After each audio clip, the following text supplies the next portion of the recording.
It's sort of a first in Jewish history, isn't it, to have so A much big deal. focus on Yerushalmi?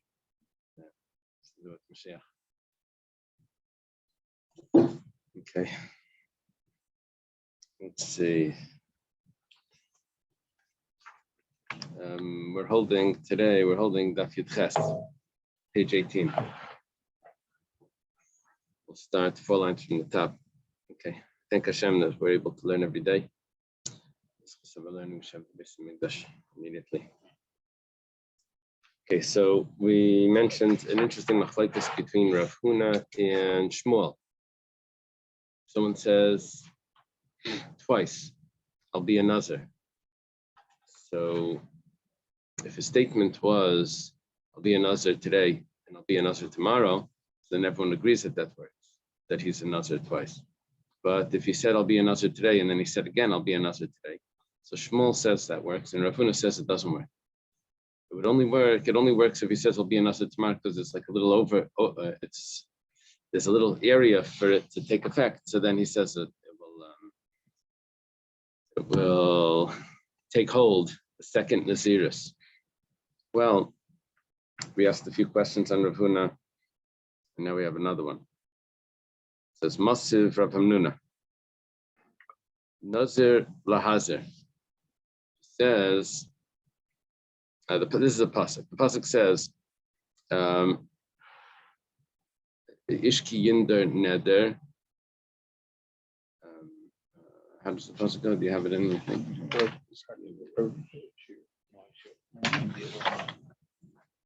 Where we're up to?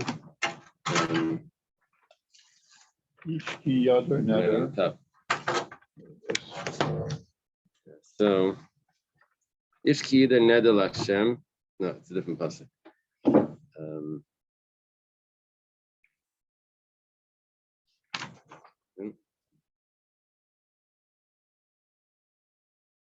Yeah, Dabra b'nei somatlim ish ayisha kiyafli linder neder nazir lahazar lashem.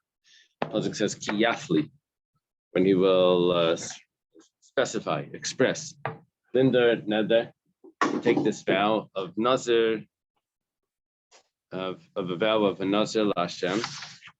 So shanazirus chalal nazirus. This tells me nazir lahazir tells me that you can be a nazir twice. That the Nazirus takes effect even though he's a Nazir already. Well, Shiyachal, because I could have thought differently. But I didn't. It's logical. When it comes to taking an oath, which an oath is more strict than a neder. An oath is more strict than a vow. We have to see soon why it's more strict. But what do we say over there? Ein shvua chalal shvua. We say that you can't take one oath when the first oath is already existing. Someone takes an oath that he's not going to eat today, and takes another oath not going to eat today. So we don't say that second oath takes effect somehow and he has to bring 2 sacrifices or something if he violates it. And we don't say that it gets postponed to tomorrow because he already has one today. We say it's nothing. So if that's the case where an oath is more strict than a neder, Nazirus Kala, when it comes to a Nazirus, becoming a Nazir has a status of a neder. Like Kolshkin, for sure, it should not take effect. Therefore, we need the pasuk. Talmud Leimer Nazir Lahazer. The pasuk tells me we can't send Nazirus Chala al Nazirus that it does take effect. Will he have to take like a sacrifice like an invalid oath? Since you repeated it. It could be. Could be. So the Gemara asks, what's the case that you're talking about? All of this is a build-up to ask a question. What's the case? Let's say he says, I'm a Nazir today. Second time he says it is, I'm a Nazir tomorrow. So, hakrabai, you need a pasuk to tell me that takes effect. That I don't need a pasuk for. That would be naturally taking effect because the Nazir of tomorrow is going to take effect. We're going to recognize that that's really happening 30 days later. So therefore, it does take effect. And the rule is that it's going to keep 30 days and then another 30 days. Elalav, rather it must be, is it not? He says twice I'm going to be a nazir today. Twice I'm going to be a nazir today. And we're saying that the pasuk teaches me that it works. The question on Rav Huna. Rav Huna says that it doesn't work. It's a proof to Shmuel. Ukhtani Nazir's Chalal Nazir's, and we say that it takes effect. It's a little bit of a problem for Rav Huna. But the first case we're referring to a oath. In the second case we're referring to a vow. There's a difference between an oath and a vow. That by the vow, it's supposed to take effect one on top of another. Yeah. But Rav Huna says that even by a vow, it's only if he says, I'm going to be a nazir today, I'm going to be a nazir tomorrow. If he says, I'm going to be a nazir today, I'm going to be a nazir today, it doesn't take effect even by the vow. And here we're seeing that it does take effect even by the vow. It's a question on Rav Huna. It's like our fourth question on Rav Huna. Well, the Gemara says, lie. That's not the case. Talking about, not that he said, I'm going to be a nazir today, I'm going to be a nazir today. But that when he said, I'm going to be a nazir, he said, I'm going to be a nazir twice. And everyone agrees that that takes effect. Why do I need a pasuk now?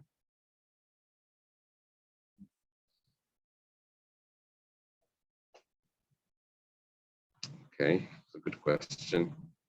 Why do I need a pasuk?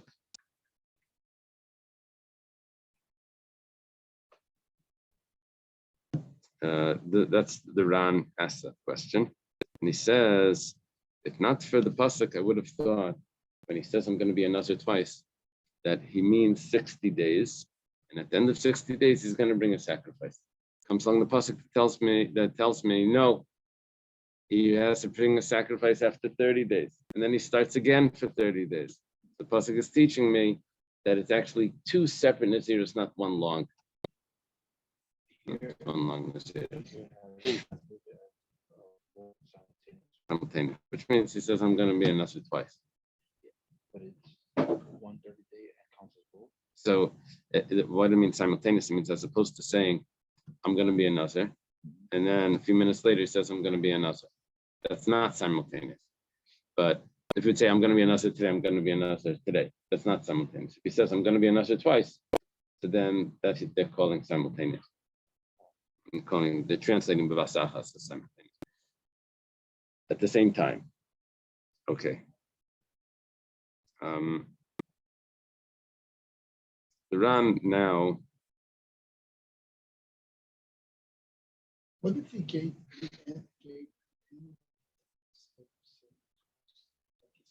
I will be a nazir. Let's say today is Aleph Tishrei. I'm going to be a nazir till Lamed Cheshvan. And then he says it again. No, he says it once. How do we know that? Do we automatically say that 60 days, or could we say no? It's 30 days. It's basically 2 months. That would be. It's only stam naziris, which is like it's only unspecified. It's 30 days. But if he specifies, then it could be as long as he wants. So here he's doing an unspecified naziris twice. So we're saying that it's going to be 30 and 30. Well, Ran quotes some commentaries that want to explain our Gemara that we're actually talking about that the naziris is taking effect together. It's not a 60-day naziris. What's happening is I'm going to be a nazir twice. That means while the first naziris is happening, there is a second naziris happening along. And what's the difference? Why who cares that there's two things going on? Well, if he violates it, he has to bring 2 sacrifices. And if this is the case, then the same thing would apply to every vow, not just naziris. We mentioned this before once. The interesting thing here is that it only applies, we call it that it applies to a vow, that you can take a vow within a vow, right? Neder, b'toich neder, but it really doesn't apply. It only applies to the naziris. But according to this interpretation, that there's 2 vows that are taking effect at the same time, So then we would say that it could apply to the vow. And he was just chayiv twice. Didn't we have that with the guy who said, you're married to me and you too? Wasn't that technically 2 vows at the same time? Our even credentially is equivalent to the vow. He said, and you too to To the other lady. So Right. I'm married to both at the same time according to one of the days. So why wouldn't that be the same? No, maybe it is, according to this. So he's married to both. Whatever the case is, the Ran rejects this. He has 4 big questions on this pshat. In other words, what would come out with this is that according to Shmuel, according to this pshat that the Ran rejects, then Shmuel would say, I knew it was a big problem. You know that highlight. yeah, that's the Ran. Yeah. And this. The Ran is his commentary on this. That there's four big questions here. Question number 1. According to this, why do we have to bring all the cases about Naziris if it applies to Nedarim as well? Or applies to a regular vow? You see, the Ran, basically the difference between the Ran's interpretation and the interpretation that he rejects is that according to the Ran's interpretation, he's having one Naziris take effect now for this 30 days. And then he's having another Naziris take effect 30 days later once this is over. According to this interpretation, both Naziris are taking effect right now, simultaneous. And the whole difference is, will he have to bring a sacrifice or not? Will they have to bring 2 sacrifices if he violates? In that case, where they're both taken at the same time, what would be the benefit of that? The only difference would be is that if he violates it, he has to bring 2 sacrifices. Right. Yeah, that's like common concept. What is the benefit? Well, it's the interesting thing. The reason why the rationale of these commentaries is because the Gemara never said that it's 60 days. The Gemara just keeps saying that it's chal. It's not chal. Chal needs to take effect. It is taking effect. It's not taking effect. What's the what happened to the Gemara never spelled it out that it's going to take effect when this is over. So these commentaries are saying that, okay, so what's actually happening is that it's all taking effect right now. Problem that Ran says is that if it's all taking effect right now, then that should really apply to a regular neder as well, what he calls kainamais. When someone says this food is forbidden to me like a karban, and or kainam, this food to me. So then if that's the case, then why did our Gemara need to always tell me examples of a neder within a neder and use an example of a naziris when it could have used an example of a regular neder?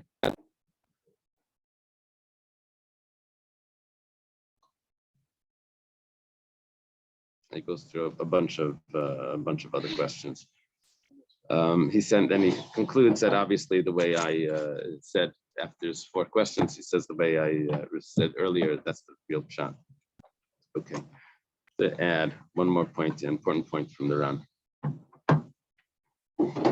So there were 4 reasons why they were. Yeah, I'm not going to go through all 4 because he goes through like the details of the wording of the Gemara.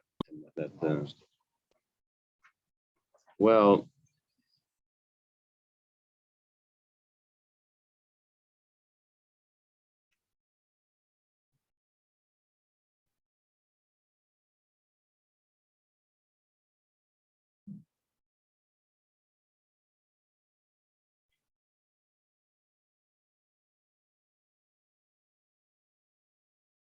it says that a neder could take effect after a shvuah, but a shvuah can't take effect after a neder.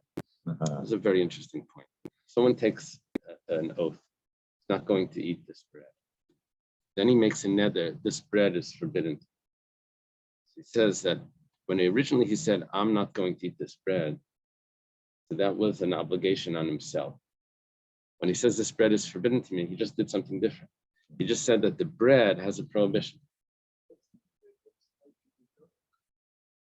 That's considered a neder. That this is like a sacrifice.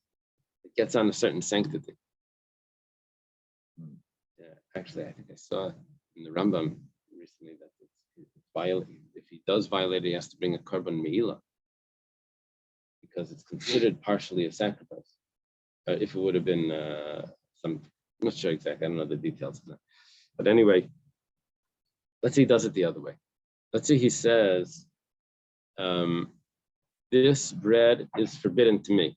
This bread is like a sacrifice to me. Okay. So that means he took a neder. He's not going to eat this bread. Then he says, he takes an oath. I'm not going to eat this bread. So he's doing something else. He's accepting on himself that it's not. So maybe we should say that the oath should now take effect because now it's on himself. Before it was on the bread. Now it says no. Because when he accepted on himself, when he made the bread forbidden, which is a neder, the Torah tells us, lo yachal dvarei. You're not allowed to violate your vow, which every neder includes a shvuah, includes a prohibition on him. There's no such thing as the Isser Chefza without an Isser Gavra, but you can have an Isser Gavra without an Isser Chefza. Chefza means object, Gavra means the person. You can have every obligation on the object has to have an obligation, has to have a prohibition on the person. Every prohibition on the object has to have a prohibition on the person. But it could be a prohibition on the person that's not a prohibition on the object. So therefore, he says it only works one way over here, where we say that a neder could take effect after a shvuah, but a shvuah can't take effect after a neder. He compares this to mitzvahs, which we said also.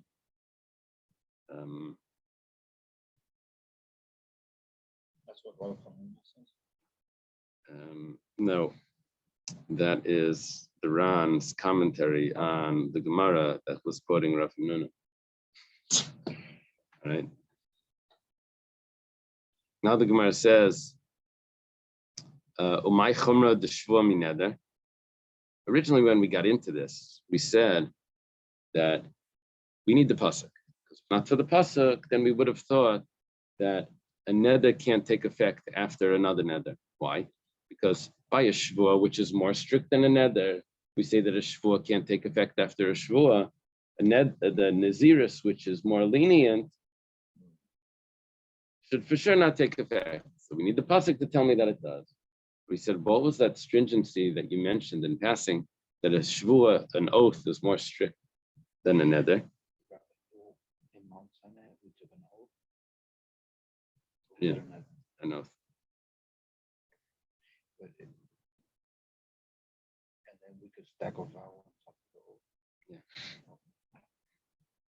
Yeah, that's how it plays in with the mitzvahs. Because by Mount Sinai we took an oath. So we can still prohibit an item of a mitzvah because we only took an oath before. Yeah. And the example. So, The example of that is kind of like the wine. I looked for you. Huh? I came to look for you. I didn't see you after. Oh, I wasn't. Okay. Wasn't like the example of that is the Nazir that prohibits himself from the wine, and which was to come out. Make Kiddush. Yeah. And there was a commentary on that, but the example that we gave was that he took an oath that he's going to sit in the sukkah. Correct. And then he takes a vow that the sukkah is prohibited from him. So we say that the vow takes effect and he can't sit in the sukkah. Okay. You know, I don't know how this comes out a lot, but I've been struck the last 3-4 days. The Gemara seems to assume that every person is a Talmud Chacham who's careful with his words, and people don't repeat themselves needlessly. Uh-huh. That's really not. I assume that people 2,000 years ago were like people that today. They say lots of words. They're not that careful with their Right. words. Right. I don't know how luck comes out here. They were more careful. What? The lexicon wasn't so good. They didn't have that many words. Didn't you mention that it's not really a neder unless it's for a mitzvah or something otherwise. Well, unless he says that it's a nether, then it's not a nether. Unless it's a mitzvah where it becomes like automatic. Unless I think it might be that there's a big gap, the same way as today, there's Torah scholar and then So maybe There a lot probably of- is a big gap. it's the same thing like was then and now. So a lot of these things, like this might be referring to like a person that is not. Uh-huh. Could be. Okay. So now it says, well, what is that stringency that's that the shvua has over the nethers? We say, "Ilay mishum dechayla afilu al davar shein beimamish." We learned this already. A shvua can take effect, an oath can take effect on something that doesn't have substance. For example, he says, "I'm not going to sleep." He has to put a time limit on it, or else it doesn't work. He says, "I'm not going to speak." So that it does take effect, even though there's no substance there. But a nether only takes effect on an object. I can take a nether that sleep is prohibited to me because there's no mamashas to sleep. It's not substantive. זה לא הגיוני הנטל הזה. אדם לא יכול להגיד, אני Right. לא לישון. זה לא הגיוני. Right. הוא חייב לישון. Yeah, well, that's another point. That's another point where he says that if he says I won't sleep for 3 days, we had a statement from Rabbi Yochanan that it's impossible.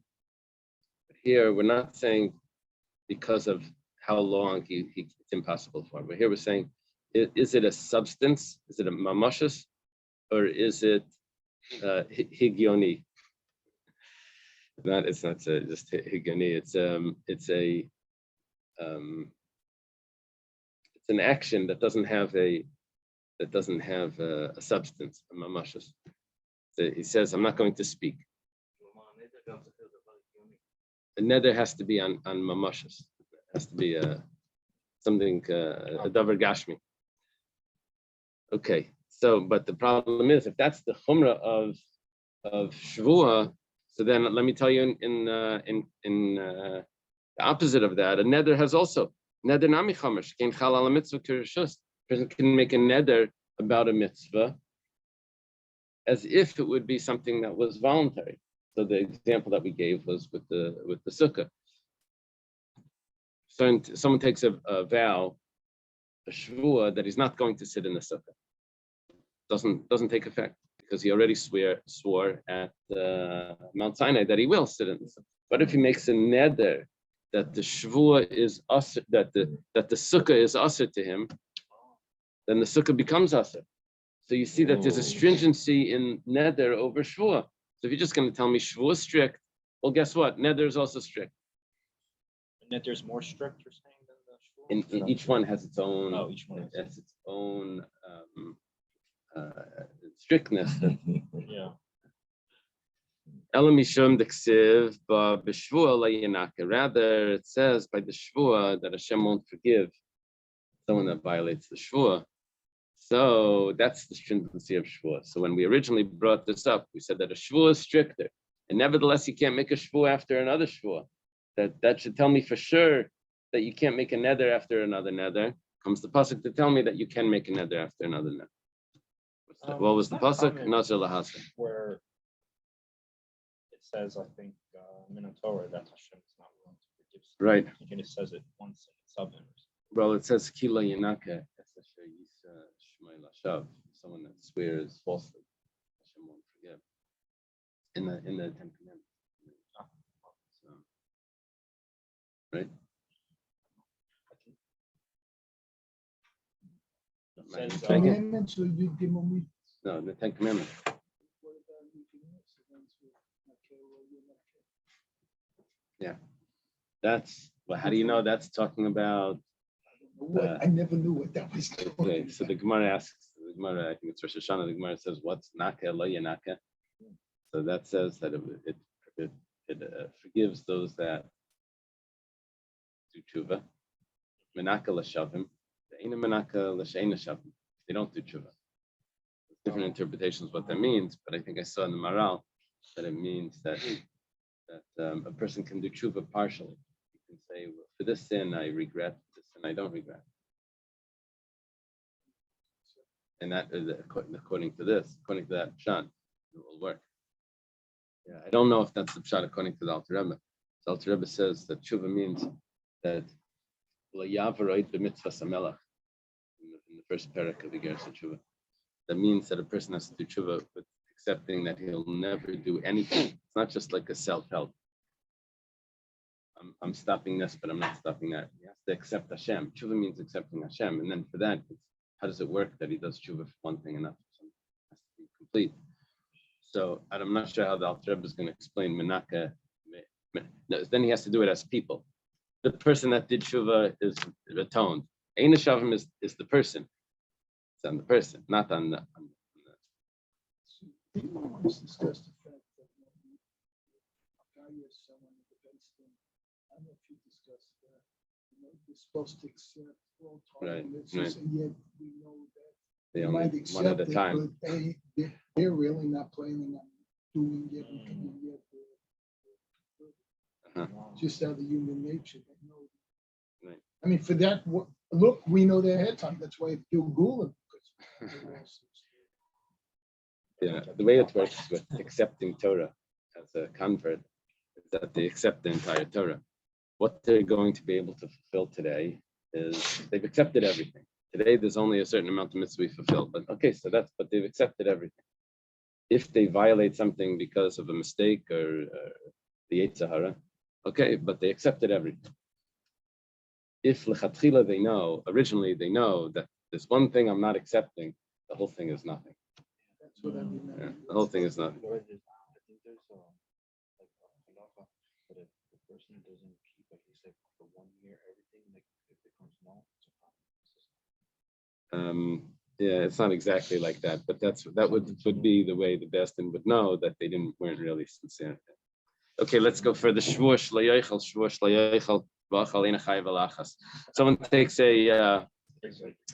takes a oath that he's not going to eat. Then he takes another oath that he's not going to eat today, or he's not going to eat this bread or something.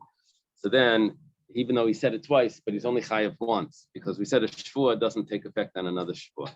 Amar Rava, im nishal al rishayna. If he goes to the Rav and he says, I want to be matir neder for the first oath, shniya chalalav, the second oath kicks in and takes effect, right? Mimai, how do we know this? Mi delaktani, from the fact that it didn't teach einay ela achas. Bach adjusted a little bit, but it doesn't matter. It's the same thing. Mi delaktani chayav achas, inami einay ela achas. Uktani, but instead it taught einay chayav ela achas. He's only chayav one. In Hebrew, a lot of times you have einay something ela. It gets very difficult for my students to translate it. Right. Because it's sort of a double negative. He's not chayav only one. So then they can't figure out. That means he's not chayav or he is chayav. So I just tell them to drop the einay and the ella. Drop the two of them. And it's talk maybe. And then when they finish, no. Which means he's chayav one. If you drop both negatives, they just read the past. So it says that he's only chayav one, which means Rav Chahu de Leslie, that he doesn't have it didn't leave him any space. How does it say it over there? Don't have a span. A span for it to take effect. But ki mitchal al chavrata chayla. When he annuls the first one, then the second one will take effect. Okay, so we learn. Rabbi tells us that the second shvuah really exists. It does exist. The second shvuah. He's not chayav for it. Okay, because it doesn't have a span for it to take effect. But if he annuls the first one, then the second shvuah will take effect. Lishnachrina, there's another version to this. Chiyuvahu deleka. There's no punishment for it. But the shvuah is still there. So what's the difference if there's a shvuah, an oath, but there's no punishment for it? There's an oath anyway. Now there's two oaths. What's the difference if there's another one without a punishment? Look at the Rava. Rava says, because Rava says that if he annuls the first one, he's mater. You can be mater a shvua, just like you can be mater another. You can annul a shvua. So if he's mater the shvua, the first one, the second one takes effect. Why? Because it was always there. Just wasn't getting punished for it. Lema Messiah. Gemara says what Rava is saying over here, that the second shvua really exists. I can bring you a proof from the Mishnah. It says, Mishnah the Shtei Naziris. Someone took a vow that he's going to be a Nazir twice. Mana Surishayna. So he counts the first one, 30 days. The Hivrish Karban, and he designates a sacrifice. Then he goes to the rabbi. He says, I said that I want to be a Nazir, but I want to be Mataneda. I wanted to annul the vow. So the rabbi annuls the vow. Those 30 days just fell off. But the only thing is, this fellow said he wants to be a Nazir twice. Just consecutively back to back. Yeah. I want to be a Nazir. I want to be a Nazir. So what happens now is that second Naziris comes right into his Effectiveness. it becomes effective, and he already had counted those days. Mevatel after the second.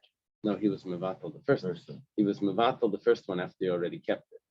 And So we he say it's gave as a if- neder, then a mevatel, and then a neder again. No, he said, I want to be a Nazir today, and repeated himself. Then he repeated himself. I want to be a Nazir today. And so what happened is that the So Ran it's a explains that this is following the opinion of Rav Huna, which holds that when he says I want to be a Nazir today, and he says again I want to be a Nazir today, Right. the second one is nothing. So mevatel. Oh, So comes along Rava and tells me it's not nothing. not nothing. It's something. It's something. The only thing is that it doesn't take effect. So Rava is teaching me now that if he would be annulling the first one, Right. then the second one, which Rav Huna taught us, doesn't take effect. It actually will take effect and will Right. come into place right now. So double Okay. mevatel. He said that before he brought the korban. Before he brought the carbon, after he designated it, Had he brought the korban. Then it would have not done been- it yet, then would he would have to that need be- the new one. but with that, what we're trying to use before then yet, he switched the korban. kind of thing. Tamura or something? You mentioned another way. Like I don't know. The account before, we're talking about an old dentist, about a net. Yeah. Very good question. Very good question. That's what the Ran's proof is, that we're dealing with Rav Huna. Here we're talking about an oath. Now, an oath doesn't take effect on top of another oath. So comes along Rava and says that we can get the second one to take effect by annulling the first one. So now we give an example with the nether. Problem is, the nether always takes effect after another one. So what's the big deal? That's no proof to Rava. So that's where the Ran explains. We're dealing with Rav Huna, who holds that there are certain times that a nether doesn't take effect on top of another nether, which is because he says, I'm a Nazir today, and he says, again, I'm a Nazir today. It doesn't take effect. That's a perfect comparison to an oath. Here's a type of vow that's a perfect comparison to an oath. And nevertheless, if he annuls the first one, so then the second one kicks in. See, that's what Rava says regarding an oath. The Gemara says it's not a good proof. Talking about that he didn't say I'm a Nazir today, and then again say I'm a Nazir today. That Mishnah was talking about that he says I'm going to be a Nazir twice, where everyone says that it takes effect. So there's no chiddush to tell me that if he annuls it, it kicks in. The second one kicks in because that really took effect. But by a shvua, I don't know if that's going to work. When he takes another oath on top of the first one, and he annuls the first one, that the second will take effect. Maybe it won't take effect because the second one was really nothing. Okay. Be the case. I had a paid for something on the internet, an article that I wrote, okay? And it wasn't working, so I put in another $300. Didn't work. Put in another $300. Said, the hell with it, I'm not doing it anymore. They wrote back from the editor, said, why did you pay 3 times? So they could have said, we can't give you your money back, but first 300 will pay for the article, and then you write some more articles. So they will count for future articles. That's Uh-huh. simultaneous. That's a Uh-huh. sequential. They didn't annul it Uh-huh. or anything. They didn't, and That's a business tactic. Yeah. Yeah. Did you write those articles yet? no, I Yeah. didn't finish So the they know first what one. they're doing. They want to keep your Yeah. funds hostage. Have enough material though. Okay. We start the new Mishnah on Yud Chesamid Beis.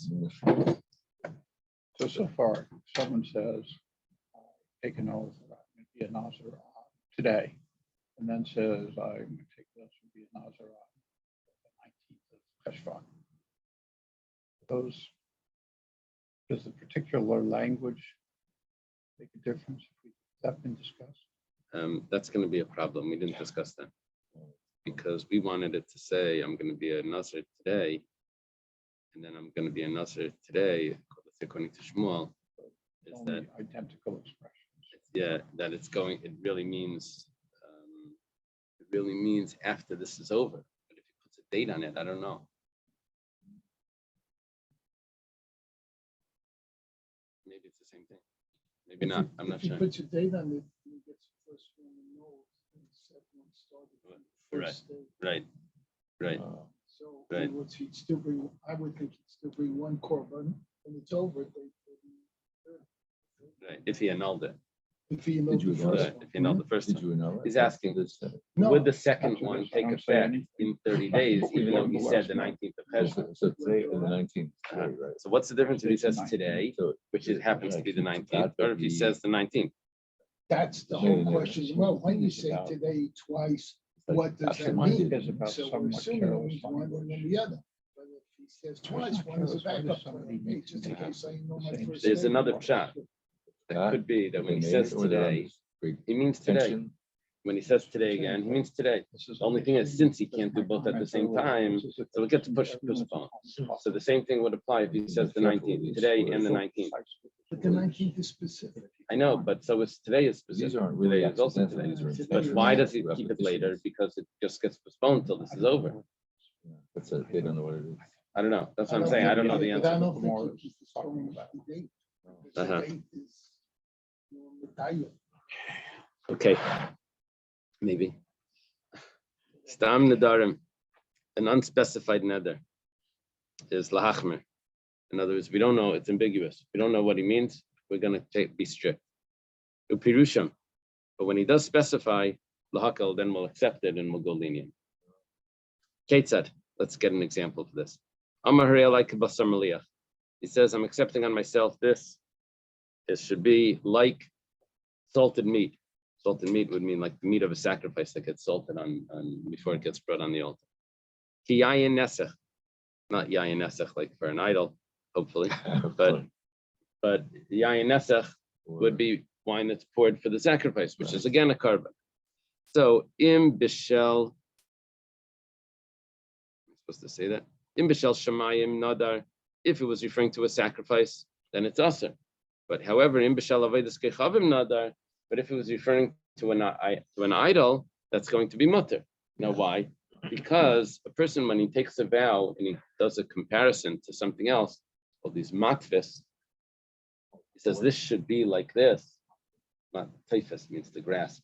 So the vow is being grasped. He's grasping onto something else to show the prohibition. So if he would be grasping onto an idol, sorry. Till what time is about 7:20? Because today Shachris is at 8. Yeah. So I'm sorry. Should make it short. Make it short. Are you waiting for me? Want to take 5-minute breaks? No. Maybe the coffee machine. Coffee machine is working. Is the milk plugged in? There was no milk. Okay. Maybe there is milk downstairs. Is there a milk fridge? Because if there is. Okay. So this goes, that's Yomi is accepted as authoritative if he says to correct something. Read it that way. Yeah, well, I'm not sure where it's from. This is I have it under the Maser Shas, which I assume. Here's under the Hagos. It's Yomi. Okay. I don't know who wrote. In the Haggais Tzionim over there, do they say from who they take it from? They say Gillian. It's from the side of the Gemara. So you have to look in the Mishnayos. There's other sources for the Mishnayos. In the Mishnayos, it's recorded, and also the Yerushalmi also quotes Mishnah. So you can compare Mishnayos of the Bavli to Mishnayos of Yerushalmi, which is supposed to be the same. But sometimes there's differences. Yeah. So if it's Shamayim Nadar, so then it's Asr. But if it's Avedis Kav Nadar, then it's Mutter, because you have to be matfasid in something that you vow into a prohibition. Not that's prohibited on its own. An idol is prohibited on its own. You don't make the idol prohibited. It has to be something that you create. Only thing is, it's not perfectly the same.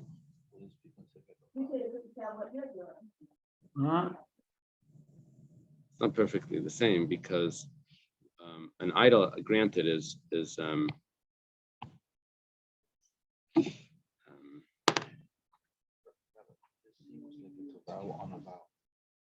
sorry? It seems like it's a vow and a vow. No, it's just one vow. He's saying that this item should be prohibited to me like wine that's poured. Now, which wine is poured? It could be poured for Hashem, it could be poured for an idol. If it's poured for an idol, then that's not something that he consecrates. That's something that's prohibited because the Torah says that anything that's brought is prohibited. But if he consecrates something to the Beis Hamikdash, so he's the one that created the holiness to it, which means he created the prohibition, which means when he now says that this is like that, so then this becomes a neder in its asa. I thought that, You thought it would be the opposite. no, that we vowed like not to idol worship, and that this is like another vow, like on top of that. No, he's not. He's saying that this food that I have in front of me is prohibited to me, like food that's poured, like wine that's poured to an idol. Now, wine that's poured to an idol is not something that a person dedicates that becomes prohibited. That becomes. But the way we take a vow is that you compare it to something else that's dedicated to Hashem. This food is prohibited to me like a sacrifice. How did the sacrifice become prohibited? Well, someone said that the sacrifice should be consecrated. In this case, it's the opposite. In this case, so there's two options. He said that this food should be prohibited to me just like wine that's poured or like meat that's salted. We don't know what he's referring to. If he meant as a sacrifice to Hashem, okay, then that's a perfect neder. If he said as a sacrifice to an idol, that's not a good neder. Who talks like that? What kind of a Jew talks like that? Right. So So- there's no, what's the question? I don't get it So, well, a Jew shouldn't be taking a vow. at all. No, So the imstam, if it's unspecified, then it's Right. also why? Because we're strict when it comes to nedarim. We're gonna have another example. Because harei like kecherim. This should be like things that are. What's the word for cherim? What do they say over there? Excommunication. No, but I can't think. The right. Dedication. Dedication. That's not. Im kecherim shel shemayim. If it's a dedication to the heaven, I know, but there's a term cherim that's also used for dedication. If it's a dedication to heaven, then it's aser. It's just cherim would be just like hekdesh. Right. Im kecherim shel kayanim. But if it's a dedication to the kayanim, which means just a gift to the kayanim, doesn't become forbidden to use. So then it's mutter. It has to be something that when it's dedicated, it becomes prohibited. Then you're saying that this should be prohibited just like that. Well, the imstam, and if it was unspecified, then aser. Why?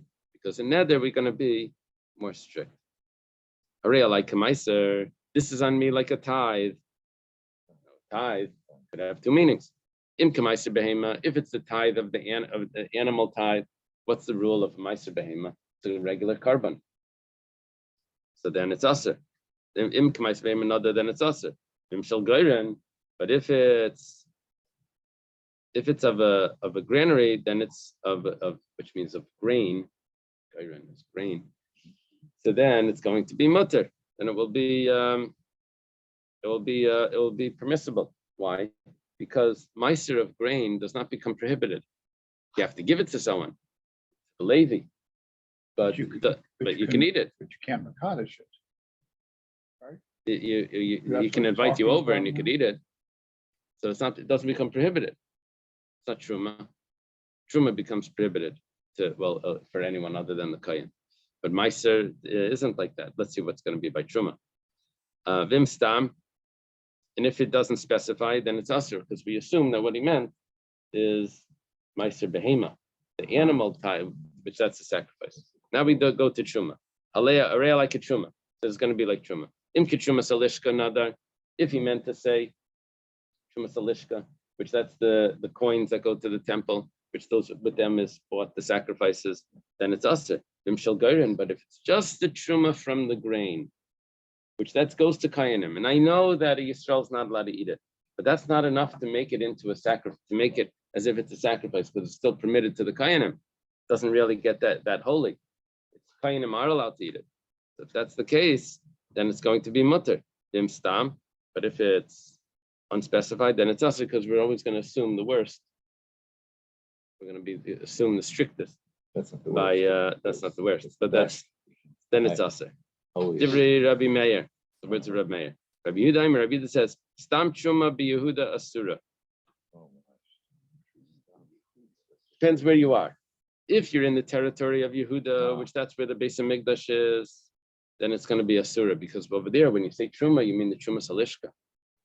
Begalil, but if you're in the Galilee, Beis Hamikdash wasn't in that area, then you're referring to the grain, then it's going to be mutter.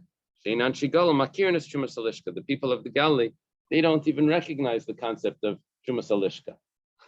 They're not around in that area. They're not when they say Truma, they're referring to the grain. Stam Charamim bi Yehuda. I was going to say that it's not a continuation of Rabbi Yehuda. We'll see. Stam Charam bi Yehuda mutarim. If he says Chayrim and he's in the area of Yehuda, dedication. Yeah. Now that could be that it's a dedication to the Kayanim. Then it's mutter. The Galil. But if he's in the Galilee, then it's asurim. Then it's prohibited. Because the people of the Galilee don't know about chermei kayanim, of just gifts that are given to the kayanim. When they say chayrim, they mean that it's going to Hashem. So Becomes prohibited. Becomes prohibited.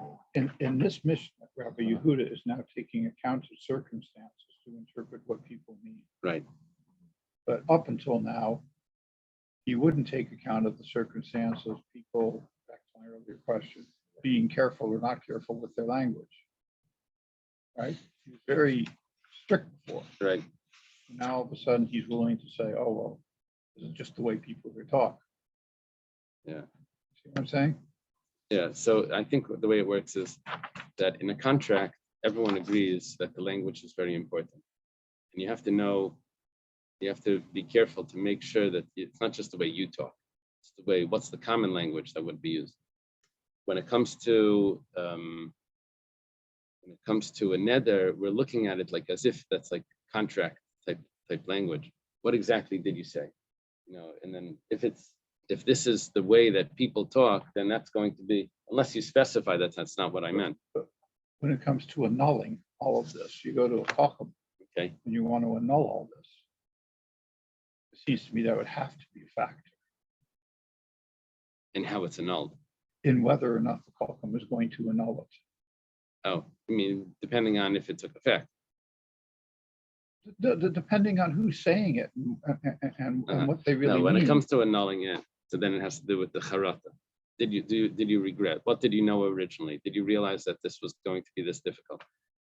When it comes to taking effect, so then we have to look at what is the language, what is the common language? What does that mean here? Rabbi says that in different territories, it means different things, different areas. So the vernacular always applies, according to our. In England, they have like words that are different than in America. Oh, yeah. We could say the same thing in America, and it sounds like it's something nice. What are they? What is a napkin in Take England? a diaper. Oh yeah, a napkin is a diaper. Yeah, they pass the napkin. So And the they'll be like- lift here is a car and the lift is an elevator. Right. Flat Right, so- here is flat, the flat is the car. Yeah. That's enough for his point. Didn't Rabbi Meir hold that we couldn't like take a positive from a negative? Yeah. So they can want everything to be spelled out. Yeah. Yeah. Drive on the wrong side. Yeah, but here it's not a positive from a negative. Here, if we have two options, it's ambiguous. We're going to assume what it meant, that it meant the more strict one. That's what we learned. Well, The last verse, leave out Mr. in between. Okay, I was thinking about the Galil. In the United States, you say in Florida, there are certain rules that the governor has made. In the other states, they don't apply. right, So that's. Right. right. Okay. Right away, the Gemara introduces a problem. V'hatanan, we have a Torah in the Mishnah exactly the opposite. Oh, Suffolk Naziris Lahakal. And we have a doubt about a Nazir. We're more lenient. Our Mishnah started off Stam Nedarim, which means it's unspecified, which means basically there's a doubt what it means. We said we're strict. When it came to Naziris, say we're lenient. How does the Gemara resolve a contradiction? So it tells you it's a machlekes. It says, "Amar Rab Zera leikasha, Harab Elazar, Harabanan." Different opinions. Okay. The Tanya is we taught in a brisa. Hamakdish chayasa yubehemte. If someone consecrates his wild animal or his domestic animal, and he doesn't say which animal it is. So, hikdish esakvi. Koi. Koi is the Japanese fish, but it's that's why. Perfect example of the So that's why I want to say kvi. A kvi is an animal that we're not sure if it's a domestic animal or a wild animal. And in Yiddish, a key is a cow. Yeah. According- Depending on how you. So they had that joke. V is a key on the left. Yeah, unamesa, that's the key. Yeah, V is a key on the left. Is double down. So You gotta know Spanish. to understand. Is a bull a male cow? Yeah. You can have a, so a male, Like a rooster. so what's a Like a koi? chicken. right, yeah. Some- it's a doubt if it's a wild animal or a domestic animal. Oh. So the first opinion says that when he said a wild animal, even though a kvi is a doubt, but so what? We're more strict. And we say that he meant the kvi because he's including the doubts. He's including that. It's a doubt, but it gets included. We're more strict. Rabbi Lezer Aimer, it's supposed to be Rabbi Lezer on the side. It says, he did not consecrate the kvi. Well, Manda Amar Mamayna Maya L'Sreika, the one that says that he'll enter his money into a doubt, which that would be the Tanakama that says that the kvi becomes consecrated. Gufenami Maya. So when he takes an oath, he's also entering it into the doubt, and he's saying that the doubt that we're going to go more strict. We say that he won't make the kvi consecrated because it's a doubt. So gufei kolskein delay ma'ila sveka, for sure, if there's an oath, we're going to be lenient. Talking about the willing person that takes a vow about a nazir.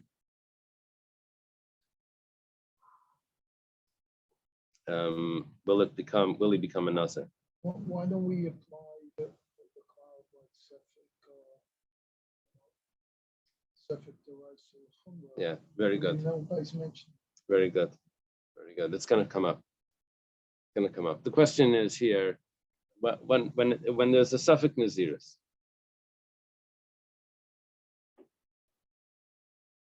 the example that's brought for that is when he says I'll be a nazir if in this granary there's 100 bushels of grain. And then they went to check it, and some of the grain was missing, was lost or stolen. So, You don't know when it was. right. So we don't know exactly. Or if he says, another case that they bring is that if he says, I'll be a nazir, if the person, if this person that's walking by us is a nazir, and the person walked by, and we don't know if that person's a nazir. So do we go strict or do we go lenient? Okay, so it turns out that it's a machlekes between Rabbi Elazar and the Tanakama. Tanakama is strict and Rabbi Elazar is lenient. Amalei Abaya. Abaya says, who was the one that answered this? This was Reb Zera that gave the answer. Abaya says to him, "B'mayu kim philosophic naziris lahakel." Rabbi Elazar, Rabbi Elazar. Well, how did you establish that? When are we going to be lenient about a nazir to be the state to go lenient? That's going to be according to the opinion of Rabbi Elazar. Let's go further. Suffolk, it's exactly the seifa, the end of the statement that when there's the doubt about a nazir, we're lenient. The end of that Mishnah says, Suffolk b'chayros. Let's say there's a doubt about a firstborn. Echad b'chayri adam, whether it's the firstborn of a man, a baby. Echad b'chayri behema, whether it's a firstborn of an animal. Bein tmei, bein teira, whether it's tmei or teira. So the kohen wants the money, or he wants the karban, right? Or he wants the sheep that gets exchanged for the firstborn donkey. So the kohen has to bring a proof that this was actually a firstborn. What's the case? Well, two people are giving birth. Let's say it's two wives are giving birth. One of them never had a baby yet. One of them had already a girl or a boy already had a baby. And so now they both give birth. One of them is a girl and one of them is a boy. We say that the firstborn, the one of the woman that had the mixed up now. We don't know which one gave birth to which baby. Do we say that the first one had the girl, or do we say the first one was the boy? Other one was the second or third child, right? So maybe that was the girl or that was the boy. So the kohen wants his money, it's 5 coins, he has to prove. Whenever you want to claim from someone else, you have to prove what the saka owed to you. So we say now regarding the same thing would apply to the animal. Betani Allah, and we taught on this Mishnah, we taught a Bryce on this Mishnah. But nevertheless, this animal is considered holy, that you can't shear the wool or work it. So we do consider it a sacrifice for certain halachas. So when it comes to money, we don't. When it comes to other halachas, we do. How could you tell me that Rebbe Elazar goes lenient whenever there's a doubt? He doesn't go lenient when there's a doubt. He's going strict. How would they know, like if the animal or the human would have like a baby before and it was stillborn? That's another doubt. If they didn't know, usually they had. This is the first time the animal is giving birth. They would have to know that. If they don't know it, then it's a suffix. It's a doubt. If you buy an animal, then you ask the person, did it give birth yet? Why? How do you know if that works? Well, why should he even pay attention to that? Because the first time an animal gives birth, it's more dangerous for it. The survival rate is lower when it gives before it gave birth once. We don't know if it survived its first birth. Then it creates a problem, because when he tells you it gave birth already, maybe he's just trying to raise the price on you. Follow? So, well, The kosher heifer, cow, and the not kosher. The one that has worked and one that hasn't. right. So now we have a problem over here, because it appears that we're going to be strict when there's a doubt. Amalei, and it's the opinion of Rabbi Elazar. Amalei, Amaika Madam's Kedusha Ba'Mela, Kedusha Ba'Bidei Adam. Says you're doing a like comparison that doesn't. It's not comparable. because over there, when it's being born, we're being strict about it. We don't have a person that's saying it. It's being strict on it. It's getting the holiness on its own. When it gets the holiness on its own, then we have to be strict. But when a person is saying it, Rabbi Elazar says that a person would always be saying something more lenient, not more strict. But however, if you do want to ask a question, there is a question. It says, Safek mashkan li tame tame. Tame acher mistar, div Reb Meir. L'chein hayer Rabbi Elazar rei mikidbarav. There's a question if someone tame touched liquid.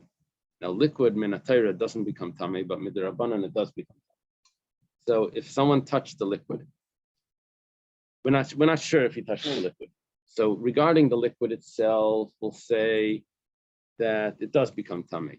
Regarding touching the liquid touches something else, we'll say that it's not tame, and that's what Rabbi Elazar also says. Now, the problem is, that Rabbi Elazar here says that even though there's a doubt, we're going to consider it tame, at least regarding itself, that it itself becomes tame. Li tame with a yud means to make itself tame. Li tame achera means to make something else tame. Okay, the Gemara says, but how can you really say that? Rabbi Elazar says that it's going to be tame. That there's no biblical impurity to liquid. Teda, and I'll prove it to you. Yosi ben Yezer streda al ayel kamtza dechein. Yosi ben Yezer was one of the early sages, and Pirkei Avos is mentioned. One of the zugais, that were peers of sages. So he said that there's a certain type of grasshopper called ayel, which that's kosher. It has a chaf, as a valmashkin base mitzbachai dechein, and he also said that if there's liquid that's in the Zara, in the courtyard of the Beis Hamikdash, the part where they would slaughter the animals, is called the Beis Hamikdash. We say that that liquid is pure. Why? Because biblically it's pure. It's only tamei rabbinically, and the rabbis didn't put this law in the Beis Hamikdash so that we don't increase tamei in the temple. Okay, so we see that Rabbi Elazar holds that there is no biblical impurity to liquid, but nevertheless we say that if there's a doubt that the liquid itself is tamei. Gemara says, if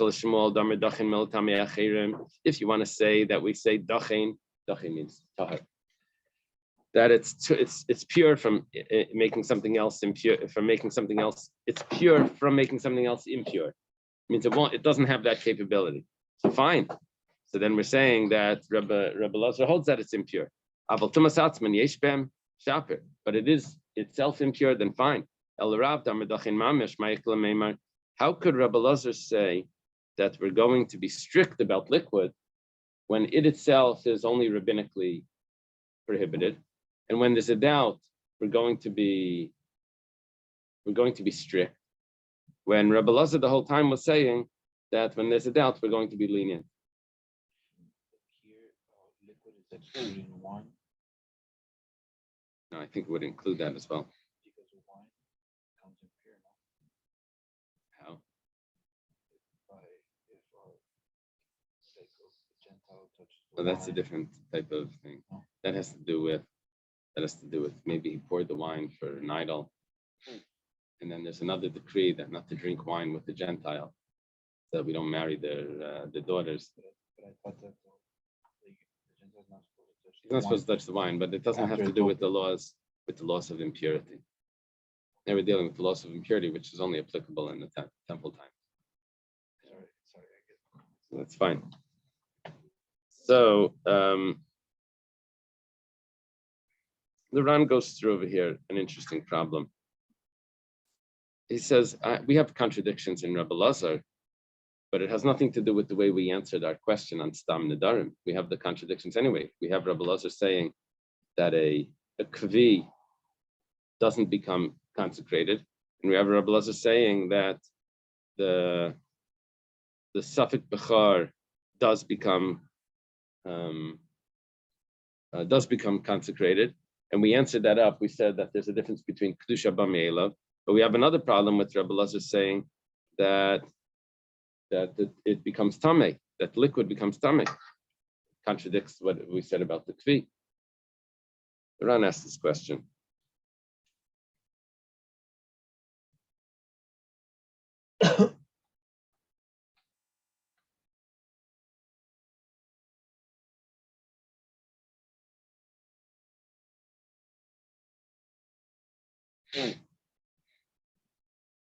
Yeah, he gives an answer. Says the kvi we could have answered some other way, but the fact that we put it together, we said that stam Nazirus Lahakel is going to be the opinion of Rabbi Elazar. So then that's going to contradict what we're learning now, that Rabbi Elazar would be machmer in these cases. Now you're asking, Dr. Stein, you're asking that why don't we just answer that there's a suffix derabanan and a suffix deraisa? Problem is that by the Nazirus, that seems to be a suffix deraisa.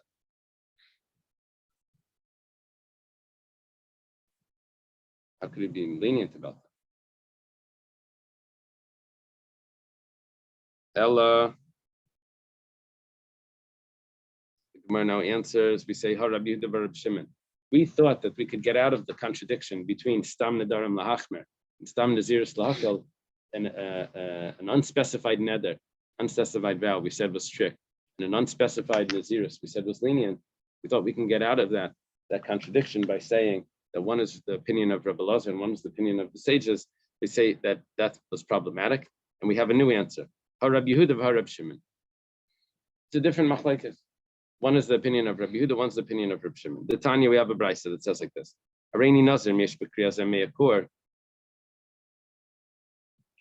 accepts on himself that he's going to be a nazir if in the silo there's 100 core. And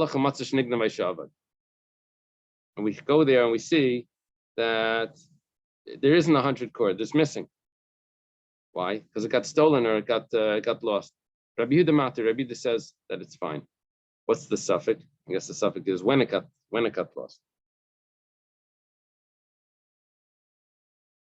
So when it says Rabbi Yehuda Matir, He says that he's not a nazir.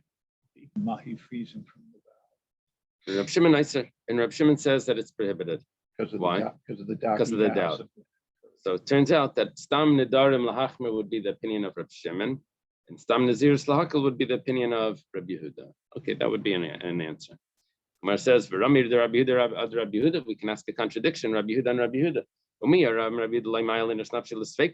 Do we say that a person doesn't put himself into the doubt? That means that does he want to be a nazir if there's a doubt about this? What was his intention about the doubt? Rabbi Yehuda says that he never intended, if there would be a doubt, that he should be a nazir. But we have a contradiction to this. Rabbi Yehuda is stam truma b'Yehuda asura b'gal muteres. Sheinan shigal makir mistruma salishka. Rabbi Yehuda in our Mishnah says that unspecified truma, if he says that it's something that should be like truma, what is he referring to? Is he referring to something that's dedicated to the temple? Or is he referring to truma of grain? Rabbi Yehuda says it depends where he is. If he's in Yehuda, then he means the temple. That's where the base of Mikdash is. If it's in the Galilee, then he means grain.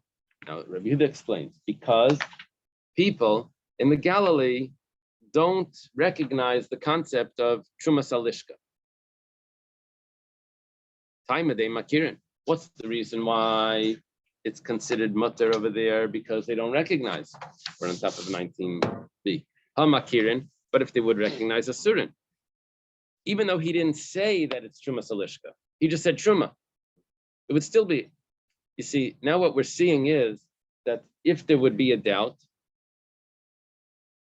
Rabbi Yehuda would accept that it would be strict. It's exactly the opposite of what we're learning. We learned that if been a doubt, Rabbi Yehuda would be lenient. But it looks like he understands both depending where the person is. Yeah. Now, because he divided it up, that it depends where the person is, that means that he's saying that the doubt itself, where would the doubt itself take me? To be strict or lenient? The doubt itself would take me to be strict. Why in the Galil doesn't it? Because I don't have a doubt. But if I would have a doubt, then I would be strict. So the doubt, because he's clarifying why it works like that, so where would the doubt take me? The doubt would take me to be more strict. This is contradiction in Rabbi Yehuda. Amarava, Gabi Kri, when it comes to the silo, Kasava Kolsha Sveka Chamar Mivadai, Laimail Napshel Sveka.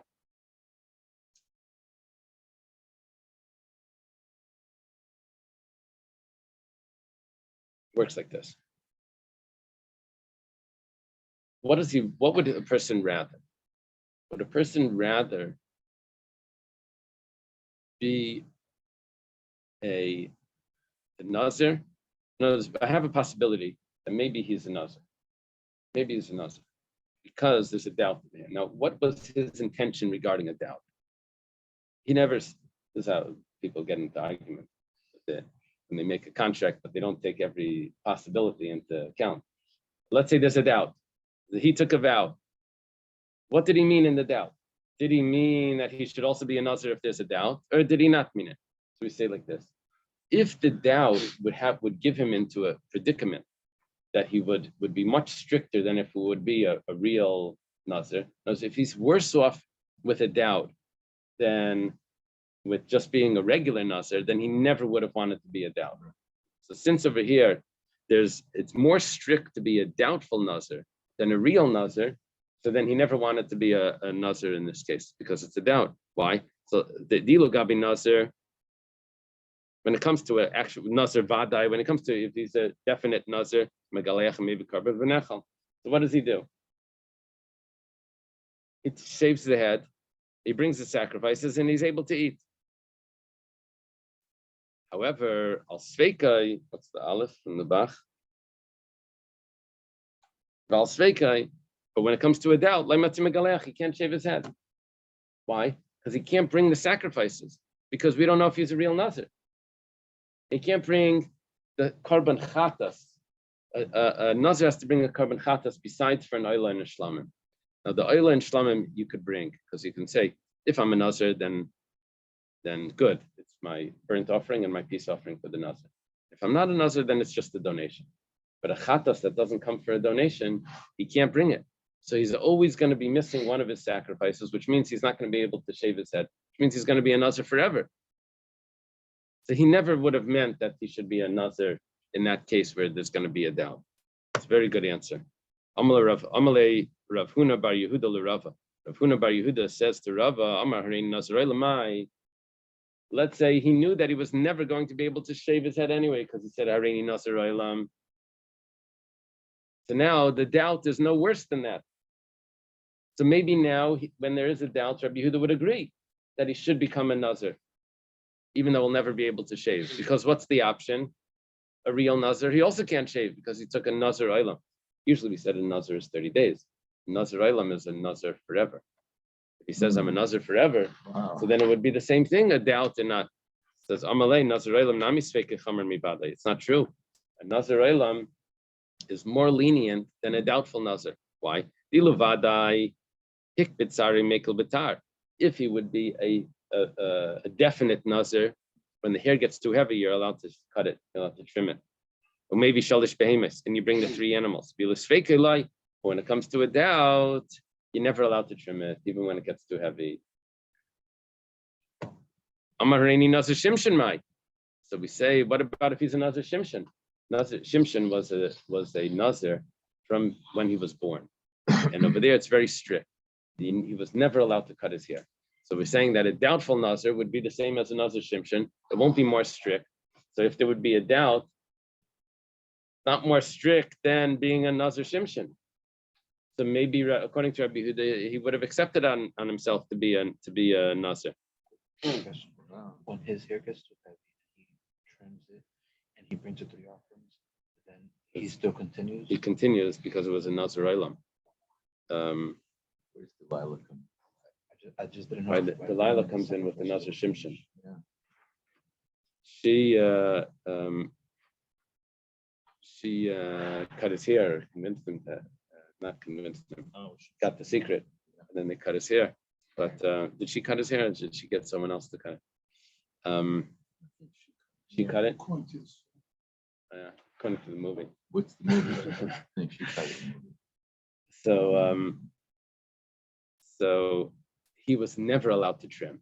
That's even more strict. That's what he was never allowed to trim his hair. Amalei Nasir Shimshon Leitanya says we don't talk about the Nasir Shimshon over here. That's an abnormal case where you have to be a Nazir from birth. Yeah. We're not talking about that.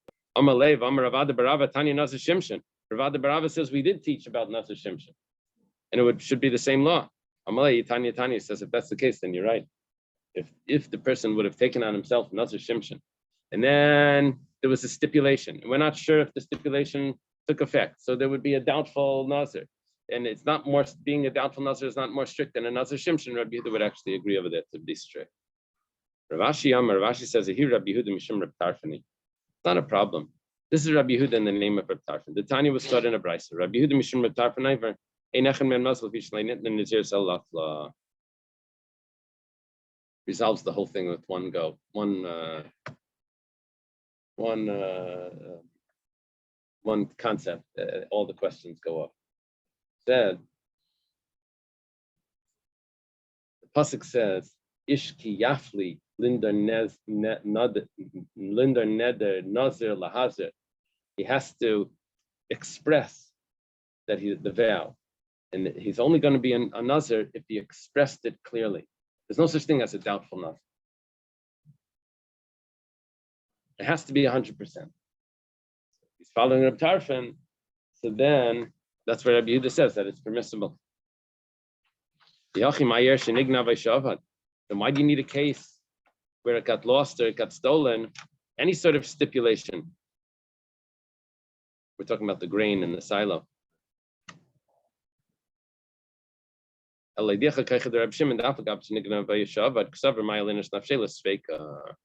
trying to say is, according to Reb Tarfon, you can't make a stipulation to become a Nazir. If this happens, I'll be a Nazir, because you're losing the express, that it should be expressed clearly, the explicitness of becoming a Nazir. So why do we have to say that there was a stipulation? Well, we're coming to say that even though there was a doubt here, Reb Shimon still says that he's a Nazir. Why did we bring the stipulation? Not for Rabbi Yehuda to tell me that he's not. We brought it for Reb Shimon to tell me that he is. That's the chiddush of the other side. Rabbi Yehuda Eimer Stam Truma b'Yehuda. Rabbi Yehuda says that Truma in Yehuda is considered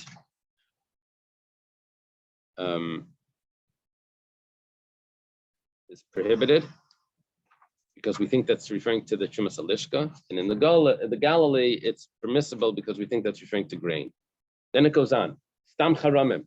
It says a dedication. In Yehuda we say that it's mutter, and in the Galilee we say that it's prohibited. So it's exactly the opposite. The Gemara says, and why does it say in the Galilee it's prohibited? Because they don't know about dedications to Kayanim. So let's take a look at this. Ha makirin asurin. If they would recognize Truma Salishka, then it would be prohibited. Alma Sfeika L'chumra. That means when there's a doubt, we're strict. Ema Seifa, let's go further. Stam Charamim b'Yehuda mutarim. When there's a dedication in Yehuda, it's permissible, begal asurim, but if there's a dedication in the Galilee, it's prohibited. Sheinan Shigal Makir Miskar Mikayanim, because they don't know about this, the dedication to Kayanim, which would be more lenient. Ha Makirin, but if they would know about it, mutarim, it would be lenient. Alma Sfeika L'kula. You see, we have a doubt, but the doubt is more lenient, which means what we just did here, it's called diyukim saisrim, contradictory implications. What's implied from the first case is that when there's a doubt, we're more strict. What's implied from the second case is when there's a doubt, we're more lenient. So the implication is a contradiction. The statements are fine, but what's implied from each statement is a contradiction. Amar Abaya Sefer Rabbi Elazar bar Tzadok. Abaya says, Sefer is following the opinion of Rabbi Elazar bar Tzadok. Tanya, started in a brisa. Rabbi Yehuda Aimer Stam Chum b'Yehuda Asura. Rabbi Elazar bar Tzadok Aimer Stam Charam b'Gal Asurim. It's Rabbi Elazar bar Tzadok that was the end of the Mishnah. I know Rabbi Yehuda was the one that was quoted, but that was only for Stam Truma. When it comes to Stam Charamim, that was actually a different opinion that was being quoted. We just didn't put the name in. Okay, let's leave it over here. cut up. Cut up.